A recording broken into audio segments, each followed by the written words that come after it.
We have a reservation for 7 individuals, and I would want to ask for a different seat for a woman who is not on the list.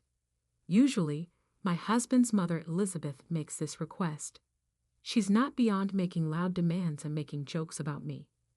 But today is different, because I've made the decision to reveal a secret she's been hiding from us when we get together as a family. My name is Natalie, and I'm a 28-year-old chef who made it out of culinary school.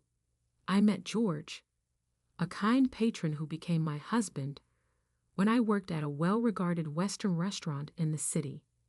After 3 generations of community devotion, George inherited a vintage electronics store. After his father went away the previous year, George became the 3rd-generation owner. My mother, father, and even my brother are all trained chefs, so that's where I grew up. Being raised in a setting like this introduced me to a variety of culinary methods and information at an early age. I excelled in culinary school and graduated at the top of my class because of my upbringing and natural talent. Even though I tend to be quiet, I've always had faith in my ability to cook. But that assurance started to wane once we married George because of our tight living arrangement with Elizabeth, which began not long after. It was unexpected that George chose to live with his parents, even though it was customary in his family. I had hoped to spend the first few years of our marriage together, but it was later revealed that George lived with someone else. There would be no difference if I regretted it now.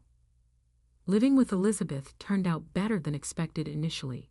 She was kind, buying me treats from my favorite bakery and even taking on most of the household chores. However, there was one concern: the seasoning in her meals. Each dish was excessively salty, and while I initially attributed it to her northern origins, it seemed different from the preferences of others from the same region. I have a colleague from the north who prefers a lighter salt taste, making Elizabeth's dishes stand out. For instance, her stew with vibrant ingredients was overshadowed by an intense sauce, making it feel like directly putting concentrated sauce in my mouth. Doubts about whether this was the standard taste lingered, and my husband's comment about adjusting the taste to be lighter than usual only intensified my inner questioning. These days, consistently consuming Elizabeth's cooking seemed to have dulled my taste buds, creating a sense of dissatisfaction even when preparing dishes at work. Doubts about my own sense of taste crept in, but fortunately, the head chef conducted the final taste checks, ensuring no major issues. Nevertheless, the heavy seasoning in Elizabeth's daily meals became a serious concern for me. To cope with this, I devised a plan. One solution was to wake up earlier than Elizabeth and prepare my own breakfast. While this new routine prevented a decline in my work performance, it unintentionally led to a frosty attitude from Elizabeth when I greeted her in the morning. She began to ignore my words and pass by. One evening, when I sought her opinion on a dish I had put a lot of effort into, she responded with criticism, questioning if I had seasoned it properly. Despite my explanation, she'd insisted it was bland, adding a significant amount of sauce to the dish. I couldn't help but feel that there might be some reason or background to her change in attitude. My husband has 2 older sisters, both of whom have established families. They welcomed me warmly from the beginning of our marriage and offered support if I ever had trouble with their mother. However, Emily, one of the sisters, had a different experience. As I helped with food preparation for her daughter's grand birthday celebration, the dining table was filled with a variety of distinctively unique and appetizing dishes. During the party, Emily's daughter expressed dislike for the stew, commenting on the heavy seasoning. When Emily suggested learning cooking tips from me, Elizabeth angrily exclaimed and left the scene, leaving me puzzled about the underlying issues in her behavior. I had some regrets about offering to help with the cooking from the beginning, The party ended abruptly, amid a somber mood. While I believe Emily might have meant her words lightly, it was clear that Elizabeth had put love and effort into her dishes as well. It felt unjust for our heartfelt efforts to be belittled with a mere comment. That night, I lacked the courage to express my apologies to Elizabeth. From the next day onward, life became increasingly tough. Elizabeth would recklessly season the meals I carefully prepared, and on the worst days, she would even throw them away midway through eating. Seeking support from my husband in these trying times, I turned to him for help. However, his response was less than supportive, suggesting that maybe I had antagonized her and needed to listen more. As days passed, the strain in our marital relationship deepened. My husband started coming home late, claiming it was due to work, and even began missing family events. We were only married for half a year, so the idea of divorce felt premature. However, another hurdle emerged when Elizabeth tripped on our stairs and severely injured her leg. Despite Emily's kind offer to help with her care, Elizabeth insisted that as the wife of the house, it was only natural for me to take care of her. This declaration changed my daily life dramatically, and attending to her needs became a relentless routine, even during work hours.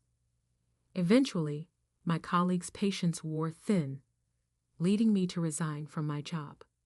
When Elizabeth learned about my resignation, she seemed gleeful. From then on, my days were consumed with meeting Elizabeth's spontaneous demands at all hours, leaving my mind and body worn down. My husband's reduced presence at home added to my distress, and I began to doubt his reasons for working late. Pondering our next steps, I decided it was time to teach both Elizabeth and my husband a lesson. A few days later during breakfast, I brought up the idea of divorce, shocking both of them. They questioned the sudden decision, expressing surprise and disbelief. My husband even suggested that my actions could tarnish our family's reputation. In response, I explained my dissatisfaction with the household environment and my determination for change. Confronted with my newfound resolve, they were taken aback. My husband apologized, expressing a willingness to be more attentive to our home life. He even suggested a break, understanding if I wanted to go to my parents for a change of pace. However, he requested that I still help Elizabeth due to her leg injury. Despite feeling disoriented, I sensed a hint of resentment in his words. I asked him to reflect on the situation, expressing my hope for positive changes if we continued to live together. I took a deep breath and calmly replied, "I'll think about it." At that moment, a smug smile appeared on their faces, revealing the evident blood ties between them. For the next few days, the atmosphere at home shifted. My husband began returning home earlier from work, but this improvement was short-lived. He soon started coming home late again, and Elizabeth's behavior reverted to its previous coldness. Despite her leg injury showing no signs of improvement, Elizabeth frequently went out without explanation. As I questioned her actions, I soon discovered a shocking truth. One day, my cell phone rang incessantly, with both my husband and Elizabeth expressing anger about me leaving Elizabeth alone. I sensed they wouldn't understand my perspective, and I revealed that I was at my parents' house. Days later, enjoying a peaceful time at my parents' house, I received an unexpected message from the one person I least wanted to be involved with, Elizabeth. The message contained an apology for her past actions and an invitation to her upcoming birthday party. Though reluctant, considering it as a bit of a luxury treat, I decided to attend. The venue for the party was an upscale restaurant near the station, renowned for a new chef trained in France. Upon arriving, I saw George and Elizabeth waiting with smug expressions. The attendees included Emily, her husband, and their children, making it a small gathering of 8 people. As we entered the restaurant, I confirmed my reservation for 7 people. However, Elizabeth requested a separate seat for me, surprising everyone. The waiter guided me to a slightly hidden seat, and as the evening progressed, the anticipated meat dish raised expectations. While delicious-smelling dishes were constantly brought to Emily's table, George and Elizabeth received none. Elizabeth's loud complaint about the delay in their food drew the attention of nearby customers, leaving me in a state of surprise and anticipation for the unfolding events of the night. I deeply apologize. The chef is preparing something special for the 2 of you, so it's taking a little extra time. Please wait for just a bit longer, said the waiter. Despite her annoyance, Elizabeth's face showed a hint of satisfaction knowing they were getting special treatment. Soon after, footsteps could be heard coming from the kitchen, and their expressions froze in surprise. It was me, dressed in a chef's uniform and apron. What? Natalie, why did you dress like that? Is this your surprise? George and Elizabeth were taken aback as I gently smiled and set the specially arranged dishes before them. I've prepared a special menu just for the 2 of you. At the center of Elizabeth's plate was a beautiful black lump garnished with a rich sauce. I'd accentuated this using a special sauce. I'll add a little more topping to this sauce, I said, pouring more sauce on the dish. I felt satisfied seeing Elizabeth's surprised face. And here's a special dish for you, sir. On George's plate, various delicacies were beautifully arranged, each shining brightly. Please try it with this special sauce, I added, placing an elegant sauce bottle on the table. Emily's daughter laughed cheerfully, and they both looked a bit surprised yet intrigued. However, their expressions soon turned to anger. This is unbelievable. I've never seen such inappropriate service. Call the manager, George exclaimed. I calmly replied, I'm the person in charge here. Is there a problem? Elizabeth joined in.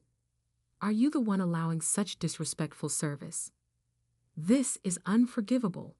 We're going to exercise our rights as customers and sue you. I continued, feel free, but we're also considering legal action for the disruption you've caused. How dare you? It turned out that they often visited this restaurant and were always demanding. The staff already saw them as problematic customers. Now, with my brother Peter managing the restaurant, they were being treated impartially. Peter, Elizabeth, and George were utterly stunned upon realizing that the person in charge was my brother. In reality, this popular restaurant was a product of Peter's diligent management and hard work. They had not been informed of this fact before. Peter had previously undergone advanced training in France and couldn't attend our wedding. Although he had sent a generous gift, he had never spoken with Elizabeth or George. However, he remembered their faces from family pictures. Could you explain? Emily asked, cheerful, but with a slight shadow in her eyes. Actually, we came here to dine with some keepers from the town's marketplace. It's trendy these days to have dinner in such modern restaurants. At that moment, a staff member approached politely. During your last visit, you left behind an item. Please allow me to return it. Handing over a shimmering earring, Emily added, You often dine here with men wearing earrings. Isn't that a bit risky? George's face momentarily froze in surprise at Emily's question. How did I come to know of the secret? I asked. A few weeks ago, I harbored suspicions and decided to hire a detective to investigate. The result was a collection of photos depicting George enjoying dinners with another woman at this restaurant, and even moments where they entered a hotel together. To be honest, I felt more relieved than betrayed. Marrying him was a mistake. I'm planning to file for divorce. Just be prepared. This was the first time George had openly spoken about divorce. But for me, it was an anticipated moment. Just don't forget to pay the alimony. Don't worry. I recently secured a big business deal and financially, I'm pretty well off now. I'll gladly pay all of the alimony in full. Hearing that gave me peace of mind. Now about you, Elizabeth. Until now, she had been wide-eyed at the unfolding conversation. Known by the staff as a regular at this upscale restaurant, she asked, "What do you want from me? Since my husband passed away, I don't think anyone has the right to complain about my behavior." However, I had also had a detective thoroughly investigate her secrets. It turned out she had been in a secret relationship for 5 years, even though her husband had passed away just a year ago. "What are you talking about?" Emily and her siblings, hearing this for the first time, stared at their mother in shocked anger. This revelation was unbearable for them as they deeply cherished their father. All the staff, too, were surprised by the investigation's outcome. When I asked the detective why he knew so much about Elizabeth, it turned out that their father had once hired the same detective agency. "You deceived him for so long, even while he was still alive.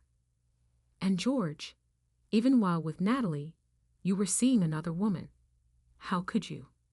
In Emily and her siblings' eyes, deep anger and disappointment shaped the tense atmosphere at our table, catching the attention of other diners who started glancing our way. We promised to resolve this matter at home and called it a night for the dinner.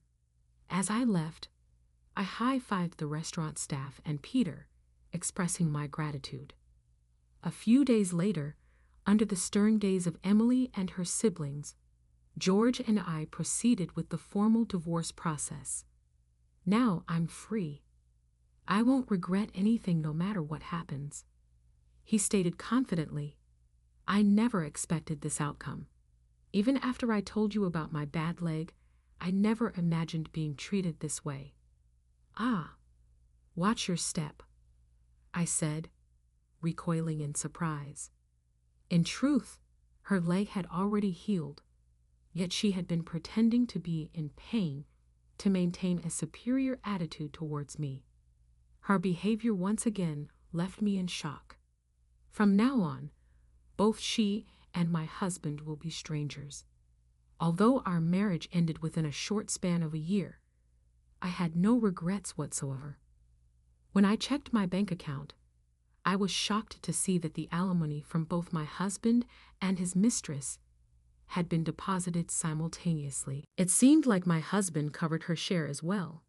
Knowing this fact, I could finally view them as no longer being a part of my life. Subsequently, there were some interesting developments regarding my husband and his mistress's relationship. He had gone into debt to pay the hefty alimony, but shortly after our divorce was finalized, she dumped him quite easily. From the information I received from Emily, it was revealed that the woman is infamous in the area for targeting married men. After the episode at the restaurant, we were informed by Peter that the regular patrons were also fed up with George and Elizabeth's antics and were elated by our surprise. From then on, the restaurant strictly prohibited those two from entering. Moreover, their dishonest attitudes quickly became known throughout the community. A major contract that my husband had been boasting about was eventually canceled, and his electronics store, sustained by the deep trust of the local community, now faced a challenging future. Elizabeth's life after it became very challenging. Subsequent testing indicated that her bad lifestyle was having an impact on her health. She had been abruptly dumped by her longtime partner. Her health was closely linked to her lifestyle, which was hardly something that called for compassion. However, I had the good fortune to go back to my former workplace, a Western-style restaurant. Despite being aware of my background, the management and personnel extended a warm welcome upon my return. Emily, the spaghetti lady, and her family continued to frequent this restaurant, and their presence was a great comfort to me. They had made the decision to cut all contact with George and Elizabeth. Their deep wound that appeared unlikely to heal was the wrath they felt for what they had done, especially in the wake of their father's death, and the realization of the truth. A special place in my heart is reserved for the pleasure of cooking. Sensation. I honestly feel blessed at this happy moment, which is the one I love the most.